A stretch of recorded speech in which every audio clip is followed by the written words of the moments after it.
नमस्ते बच्चों, आज मैं आपके सामने स्पेशल ऑथर कबीरदास के अगले अध्याय को लेकर आ गई हूँ। तो अगला अध्याय का नाम है क्रांतिकारी कबीर। अध्याय का नाम क्या है? क्रांतिकारी कबीर। तो क्रांतिकारी का मतलब क्या है? इसका जो मलयाളം में इसका अर्थ है विप्लवकारी। विप्लवकारियाയ സാഹിത്യകാരനാണ് കബീർ। അത് എങ്ങനെയായിരുന്നു എന്നുള്ളതാണ്। वो किस प्रकार विप्लवकारी बन गए, विप्लवकारी साहित्यकार बन गए, वो हम इस अध्याय में देखेंगे। अതാണ് നമ്മൾ ഈ അധ്യായത്തിൽ കാണാൻ പോകുന്നത്। तो आप देखिए क्रांतिकारी कबीर। तो हम तो जानते हैं भक्ति साधना के क्षेत्र में हो, साहित्य के क्षेत्र में हो, कबीर का स्थान महत्वपूर्ण है। भक्ति के क्षेत्र में हो या साहित्य के क्षेत्र में हो, कबीर का स्थान महत्वपूर्ण है। यह भी नहीं, सामाजिक दृष्टि से उनका महत्व बढ़िया है। सामाजिक दृष्टि से, समाज की दृष्टिकोण, उन पर जिस प्रकार का जो सामाजिक दृष्टिकोण है, समाज को उन्होंने जिस प्रकार देखा है, उसके हिसाब से उनका महत्व और भी बढ़ गया है। फिर समाज सुधार के क्षेत्र में उनका जो व्यक्तित्व है क्रांतिकारी व्यक्तित्व है। इसका मतलब क्या है? समाज में उस समय बहुत सारे अनीतियां होते आ रहे थे। उन सभी का उन्होंने खुलकर तिरस्कार किया। उसका तिरस्कार करते समय उनके जो व्यक्तित्व बिल्कुल क्रांतिकारी व्यक्तित्व बन जाते हैं। तो इनके इस क्रांतिकारी व्यक्तित्व का कारण क्या है? निर्भयता। वो निर्भयता के कारण ही उन्होंने इन सामाजिक अनीतियों का तिरस्कार किया। तो उनके विप्लवकारी व्यक्तित्व के पीछे किसी से भी भय न रखने वाला एक स्वभाव भी छिपा हुआ है। वो समाज के अनीतियों का खुलकर तिरस्कार करते हैं। वो किसी भी प्रकार का डर महसूस नहीं करते। किसी से भी वो कभी भी डरते नहीं। ആരെയും ഒരിക്കലും പേടിച്ചിരുന്നില്ല। അതുകൊണ്ട് തന്നെയാണ് അദ്ദേഹത്തിന്റെ വ്യക്തിത്വത്തിൽ വിപ്ലവകാരിയുടെ സ്വഭാവം വന്നു ചേർന്നത്। उस निर्भयता के कारण उन्होंने मदांधता और पाखंडता पर विद्रोह किया। धर्म के नाम पर, धर्म पर अंधविश्वास रखने वालों का और कापट प्रकट करने वालों का, कपट जो सन्यासी साधु लोग हैं, उन सभी का उन्होंने तिरस्कार किया। मदांधता और पाखंडता पर उन्होंने विद्रोह किया।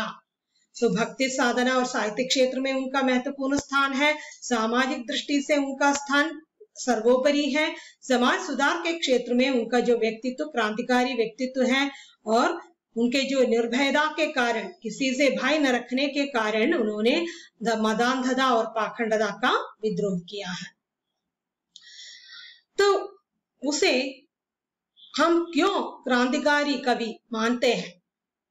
क्योंकि उनके काव्य में कुछ ऐसे विषय हैं, इसके कारण हम उन्हें एक क्रांतिकारी कवि मानते आए हैं। वो किन किन विषयों पर विचार करते हैं?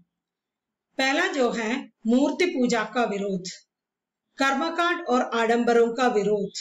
तीसरा तीर्थ यात्रा का विरोध, सगुणोपासना का विरोध, जातियां एवं छुआछूत का विरोध, जीव हिंसा का विरोध, हिंदू और मुसलमानों की सांप्रदायिकता का विरोध, शास्त्र ज्ञान का विरोध, अहंकार मोह मद तृष्णा आदि का विरोध, युग की प्रचलित कष्टकारी साधनाओं का विरोध।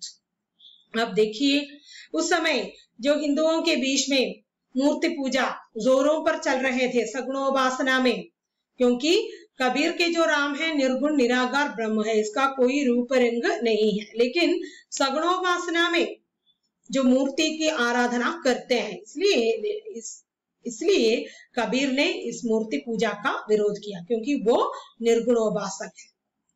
फिर ये भी नहीं, उस समय बहुत सारे जो आचार और अनुष्ठान थे उन सभी का भी उन्होंने तिरस्कार किया। धर्म के नाम पर जो आडंबर थे उसका भी उन्होंने विरोध किया और ईश्वर को खोजते हुए तीर्थ यात्रा करने वालों का, उस तीर्थ यात्रा का उन्होंने विरोध किया। फिर सगुणोपासना का विरोध किया। फिर उस समय जो है विभिन्न धर्मों के अंतर्गत अनेक जातियां भी थे। മതത്തിന്റെ പിറകിൽ ഒരുപാട് ജാതികൾ ഉണ്ടായിരുന്നു। इसमें जो है छुआछूत भी था। താണജാതിയിൽപ്പെട്ടവരെ തൊട്ടുകൂടാത്തവർ, തീണ്ടിക്കൂടാത്തവർ, ആ ഭാവമൊക്കെ അന്നും ഉണ്ടായിരുന്നു। इन सभी का उन्होंने तिरस्कार किया। और जीव हिंसा का विरोध, ജീവനുള്ള ഒന്നിനെയും ഹിംസിക്കാൻ പാടില്ല. അന്ന് ജീവഹിംസ ഉണ്ടായിരുന്നു, അതിനെ അദ്ദേഹം എതിർത്തു. ഹിന്ദു और मुसलमानों की सांप्रदायिकता का विरोध, സമ്പ്രദായം എനിക്ക് കമ്മ്യൂണിറ്റിയുടെ പേരിൽ ഹിന്ദുക്കളുടെയും മുസ്ലിങ്ങളും കമ്മ്യൂണിറ്റിയുടെ പേരിൽ തരംതിരിഞ്ഞു നിന്നിരുന്നു, അതിനെ അദ്ദേഹം എതിർത്തു. ശാസ്ത്രജ്ഞാൻ കാ വിരോധ്, വേദങ്ങളും പുരാണങ്ങളും ശാസ്ത്രങ്ങളും ഒക്കെ അറിയുന്നവരാണ് സമൂഹത്തിൽ ഉയർന്നവർ എന്നുള്ള ഒരു വിചാരം ഉണ്ടായിരുന്നു, അതിനെയൊക്കെ അദ്ദേഹം എതിർത്തു. आगे अहंकार, मोह, मद, तृष्णा आदि का भी विरोध किया. मद का मतलब है नशा, मत പിടിച്ച സ്വഭാവം, സുഖലോലുപതയിൽ മുഴുകി മത്ത് പിടിക്കുന്ന സ്വഭാവം. അജ്ഞാൻ, മോഹ का मतलब है അജ്ഞാൻ, ഒന്നിനെ കുറിച്ചും യാതൊരു ഗ്രാഹ്യവുമില്ലാതെ ഇങ്ങനെ സുഖലോലുപതയിൽ ജീവിക്കുക. തൃഷ്ണ, ആകാംക്ഷ, ഇനി എന്താണ് ഇനി എന്താണ് ഇനി എന്താണെന്നുള്ള ആകാംക്ഷ. इन सभी का उन्होंने तिरस्कार किया. फिर उस युग में जो है जनता के पहुंच के बाहर की अनेक साधनात्मक प्रवृत्तियां थी, मेडिटेशन के अनेक पद्धतियां थी, वो साधारण जनता के पहुंच के बाहर थी. മെഡിറ്റേഷന്റെ പല രീതികളും ഉണ്ട്, അത് സാധാരണ ജനങ്ങൾക്ക് ചെയ്യാൻ കഴിയുന്നതിലും അപ്പുറമായിരുന്നു. इन सभी का उन्होंने तिरस्कार किया. एक बार फिर देख लीजिए उनके कविताओं में किन किन विषयों का वर्णन है काव्यों में. मूर्ति पूजा का विरोध, कर्मकांड और आडंबरों का विरोध, तीर्थ यात्रा का विरोध, सगुणोपासना का विरोध, जातियां एवं छुआछूत का विरोध, जीवहिंसा का विरोध, हिंदू और मुसलमानों की सांप्रदायिकता का विरोध, शास्त्र ज्ञान का विरोध, अहंकार, मोह, मद, तृष्णा आदि का विरोध, युग की प्रचलित कष्टकारी साधनाओं का विरोध. तो इनके बाद कबीर ये कहते हैं कि धार्मिक दृष्टि से कबीर बड़े क्रांतिकारी थे. धर्म के नाम पर जब कभी धर्म का नाम आते हैं तब उनका जो क्रांतिकारी स्वभाव हमारे सामने आ जाएंगे. धर्म के नाम पर फैले सभी आडंबरों का उन्होंने तीव्र विरोध किया. वे कहते थे कि धर्म के शाश्वत सार्वभौमिक रूप होना चाहिए. धर्म के शाश्वत सार्वभौमिक रूप पर उन्होंने बल दिया है. മതത്തിന്റെ കാര്യം പറയുമ്പോൾ അദ്ദേഹം തികച്ചും ഒരു വിപ്ലവകാരിയായി മാറും. മതത്തിന്റെ പേരിലുള്ള എല്ലാ ആഡംബരങ്ങളെയും അദ്ദേഹം എതിർത്തു. മതം എന്ന് പറഞ്ഞാൽ ശാശ്വതവും എല്ലാവരാലും അംഗീകരിക്കപ്പെടുന്ന ഒരു രൂപവും ഉള്ളതായിരിക്കണമെന്ന് കബീർദാസിന് ഉണ്ടായിരിക്കണമെന്ന് അദ്ദേഹം പറയുന്നു നമ്മളോട്. ധർമ്മക്കെ ശാശ്വത് സാർവഭൗമിക രൂപ ഹോനാ ചാഹിയേ. മതം എന്ന് പറഞ്ഞാൽ ശാശ്വതവും എല്ലാവരാലും അംഗീകരിക്കപ്പെടുന്ന ഒന്നും ആയിരിക്കണം. धर्म के उस शाश्वत रूप के बारे में महाभारत ने कहा था, उससे कबीरदास ने इसे स्वीकार किया. महाभारत में शाश्वत धर्म के बारे में क्या कहा? शाश्वत धर्म माने हम जो दूसरों से हमारा धर्म किस प्रकार होना चाहिए. മതം എന്നുള്ള രീതിയിലല്ല, നമ്മുടെ ധർമ്മം എന്തായിരിക്കണം, നമ്മൾ മറ്റുള്ളവരോട് ഏത് രീതിയിലാണ് പെരുമാറേണ്ടത് എന്ന് അദ്ദേഹം പറയുന്നു. इसके पहले उन्होंने यही कहा कि മതത്തിന്റെ പേരിൽ, മതം പറയുമ്പോൾ അദ്ദേഹം ക്രാന്തികാരിയാണ്, മതത്തിന്റെ പേരിലുള്ള എല്ലാ ആഡംബരങ്ങളും അദ്ദേഹം എതിർത്തിരുന്നു. പിന്നെ നമ്മുടെ ധർമ്മം എന്ന് പറഞ്ഞ് മതം എന്ന് പറഞ്ഞാൽ ശാശ്വതവും എല്ലാവരാലും സ്വീകാര്യമായതും ഒന്നായിരിക്കണമെന്നും അദ്ദേഹം പറഞ്ഞു. അതിനുശേഷം മഹാഭാരതത്തിൽ നമ്മൾ എന്ത് ധർമ്മമാണ് അനുഷ്ഠിക്കേണ്ടത്, ആ ധർമ്മവും മറ്റേ ധർമ്മവും തമ്മിൽ വ്യത്യാസമുണ്ട്. ഒന്ന് മതവും മറ്റു നമ്മൾ അനുഷ്ഠിക്കേണ്ട നമ്മുടെ ധർമ്മം അല്ലെങ്കിൽ കർത്തവ്യം. ജിസ് പ്രകാർ കെ ആചरण की अपेक्षा औरों से अपने प्रति की जाए वैसा ही आचरण दूसरों के प्रति करना धर्म है. हमारा धर्म क्या है? മറ്റുള്ളവർ നമ്മളോട് എങ്ങനെ പെരുമാറണമെന്ന് നമ്മൾ ആഗ്രഹിക്കുന്നു. നല്ല രീതിയിൽ പെരുമാറണമെന്നല്ലേ നമ്മൾ എപ്പോഴും ആഗ്രഹിക്കുക? അതോ അവർ നമ്മളോട് തെറ്റായ രീതിയിൽ പെരുമാറണമെന്ന് ആഗ്രഹിക്കുന്നു? നമ്മളെല്ലാവരും നമ്മളോട് നല്ലതായി പെരുമാറണമെന്ന് ആഗ്രഹിക്കുന്നവരാണ് അല്ലേ? അപ്പൊ നമ്മളും തിരിച്ചെന്താണ് ചെയ്യേണ്ടത്?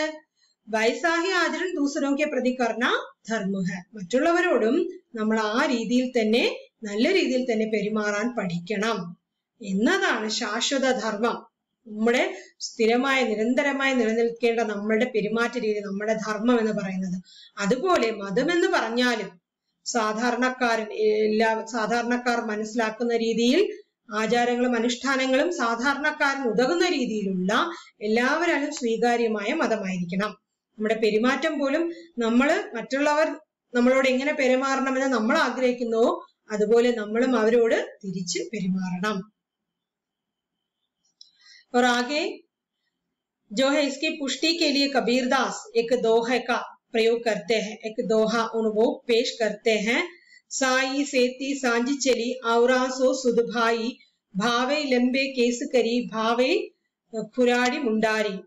इसका मतलब है स्वामी के प्रति तुम सदा सच्चे रहो और दूसरों के साथ सहज सीधे भाव से बरतो, फिर चाहे तुम लंबे बाल रखो या सिर को पूरा मुंडा लो। इसका मतलब क्या है? ഈശ്വരനോട് നമ്മൾ എപ്പോഴും നല്ല ഹൃദയത്തോടു കൂടി ഈശ്വരനെ പ്രാർത്ഥിക്കുന്നു അല്ലെങ്കിൽ പ്രാപിക്കാൻ ആഗ്രഹിക്കുന്നു. നമ്മൾ സാധാരണക്കാരോട് മറ്റുള്ളവരോട് സഹജ സീതേ ഭാവസെ നല്ല രീതിയിൽ പെരുമാറണം. നിങ്ങൾക്ക് മുടി നീട്ടി വളർത്തിയവനോ ആയിക്കോട്ടെ, തല മുണ്ടനം ചെയ്തവരായിക്കോട്ടെ, ഈശ്വരന്റെ മുന്നിൽ എല്ലാവരും സമന്മാരാണ്. ശുദ്ധ ഹൃദയമായിരിക്കണം. നമ്മൾ മറ്റുള്ളവരോട് നല്ല രീതിയിൽ പെരുമാറണം. ഇതാണ് ഈ ദോഹയുടെ അർത്ഥം. ഇത് शाश्वत धर्म के बारे में महाभारत में कही गई बात का पुष्टिकरण करते हुए कबीर ने ये दोहे लिखे हैं. इसका मतलब यह है कि वो मालिक भेष को नहीं देखता, वो तो सच्चों का ग्राहक है. ദൈവം ആരുടെ വേഷവിധാനവും മുടി വളർത്തിയതോ മുണ്ടനം ചെയ്തതോ ആണോ എന്ന് ഒന്നും നോക്കില്ല. നല്ല ഹൃദയമുള്ള സന്മനസ്സിനുടമയായവരെ അദ്ദേഹം സ്വീകരിക്കും. ഈശ്വരൻ 2 കൈ നീട്ടി തന്നിലേക്ക് ആവാഹിച്ചെടുക്കുമെന്നാണ് इदवड़ी कबीर പറയാൻ ആഗ്രഹിക്കുന്നത്. तो कबीरदास का मत ये भी है, उनका कहना ये भी है, किसी भी संप्रदाय को धर्म समझना भूल है. वो कहते हैं ഏതെങ്കിലും ഒരു കമ്മ്യൂണിറ്റിയെ മതം എന്ന് പറയുന്നത് തെറ്റാണ്. तो इस प्रकार कहने से इस कारण से दुनिया में बहुत सारे निरपराध लोगों की मृत्यु हो गई, इसलिए वो सांप्रदायिकता का विरोध करते हैं. धार्मिक पाखंडियों से उनका कहना है कि तेरी प्रीति राम से नहीं धन दौलत पद और प्रतिष्ठा से है. तो हमारे यहाँ पर बहुत सारे धर्म हैं, उस पर बहुत सारे संप्रदाय भी हैं. इस प्रकार हर एक संप्रदाय को हर एक धर्म समझना भूल है. तो इस कारण संप्रदाय के नाम पर बहुत सारे दंगे होते हैं. इस कारण बहुत सारे निरपराध लोगों की मृत्यु हो जाती है. इसी कारण से वो सांप्रदायिकता का विरोध करते हैं. तो ये धार्मिक पाखंडी लोग हैं, जो पुरोहित मद पंडित जो हैं, लोगों को धर्म के नाम पर उकसाते हैं. इस पर बहुत सारे दंगे होते रहते हैं. इन धार्मिक पाखंडियों से कबीर का कहना है कि तुम्हारी प्रीति तो राम से नहीं है, धन दौलत पद और प्रतिष्ठा से है. ഇപ്പൊ മതത്തിന്റെ പേരിൽ കമ്മ്യൂണിറ്റിയുടെ പേരിൽ ഒരുപാട് പ്രശ്നങ്ങൾ നടക്കുന്നു. അവരെ ഇളക്കി വിടുന്നത് മത പണ്ഡിതന്മാരാണ്. അവരെപ്പോഴും ആഗ്രഹിക്കുന്നത് എന്താണ്? ഈശ്വരനെ പ്രാപിക്കുക എന്നുള്ളതല്ല. അവര് പണത്തിന്റെയും സമ്പത്തിന്റെയും സ്ഥാനമാനങ്ങൾക്കും വേണ്ടി നിലകൊള്ളുന്നവരാണ്. അവര് പാവങ്ങളെയാണ് ഇതിന് ബലിയാടാക്കുന്നതെന്നാണ് കബീർ പറയാൻ ആഗ്രഹിക്കുന്നത്. അദ്ദേഹം തന്റെ ഒരു ദോഹയിലൂടെ പാഖണ്ഡി ലോഗ് के बारे में बताना चाहते हैं. ये तो पाखंडी लोग साधारण जनता को धर्म के नाम पर उकसाते हैं, दंगा कर लेते हैं. ഈ കപട സന്യാസിമാർ എന്താ ചെയ്യുന്നത്? ആളുകളെ ഇതിലേക്ക് മതത്തിന്റെ പേരിൽ വലിച്ചിഴയ്ക്കുന്നു, വലിയ വലിയ ലഹളകൾ ഉണ്ടാകുന്നു. എന്നിട്ട് ഈ പാഖണ്ഡി ലോഗ് ഭക്തോं पर हंसते हैं, ഭക്തരെ നോക്കി ചിരിക്കുന്നു. इस पर कबीर का कहना है, सांझी प्रीति विषय माया से हरि भगतनु सुहासी.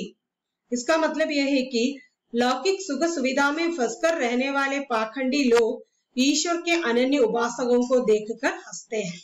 ലൗകികമായ സുഖലോലുപതയിൽ മുഴുകി നടക്കുന്ന പാഖണ്ഡി ലോഗ് കപട സന്യാസിമാര് എന്താണ് ചെയ്യുന്നത്? ഈശ്വരന്റെ അനന്യ ഉപാസകരായ ഭക്തരെ കാണുമ്പോൾ ചിരിക്കുന്നു. ഈ പാഖണ്ഡി ലോഗ് എന്താണ് ശരിക്കും ചെയ്യുന്നത്? കപട സന്യാസിമാർ ജനങ്ങളെ ജാതിയുടെയും മതത്തിന്റെയും പേരിൽ തമ്മിൽ തല്ലാൻ दंगों के लिए उसे उकसाते हैं सांप्रदायिकता के नाम पर. तो इसलिए यहाँ पर बहुत सारे लोगों की मृत्यु हो जाते हैं. तो यहाँ पर कबीर यही कहना चाहते हैं और मैं अगले वीडियो के साथ फिर आ जाऊंगी. तब तक के लिए विदा लेती हूँ. जाने के पहले मैं एक बार और दोहराना चाहती हूँ कि कबीर के क्रांतिकारी व्यक्तित्व के पीछे उनके निर्भयता है. भय के बिना काम करने के कारण समाज में जो कुछ भी उन्होंने देखा है उसका आंखों देखा वर्णन किया है, उसका खुलकर विरोध भी उन्होंने किया है. किसी भी प्रकार का भय उनके मन में नहीं है.